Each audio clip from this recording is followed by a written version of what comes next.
Hello everyone and welcome to this video. Today I will show with you how to add the billing address to Vanilla gift card. So guys, go to this official Vanilla gift card website, and after login to account, choose your gift card here, for example this gift card. After that guys, what you have to do, add your card number details and expiration data and your number 60-digit code.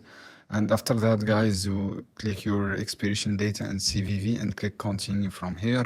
And after that guys, you after click on continue, you find this option, added your address and your city and your name and your zip code here, as you can see here, and card. And after that, this is how you can do guys. I hope this video helpful for you. Then don't forget subscribe and like and share this video for more content, and see you on another video soon guys. Any question down below and comment there, and I will answer your question as soon as possible guys.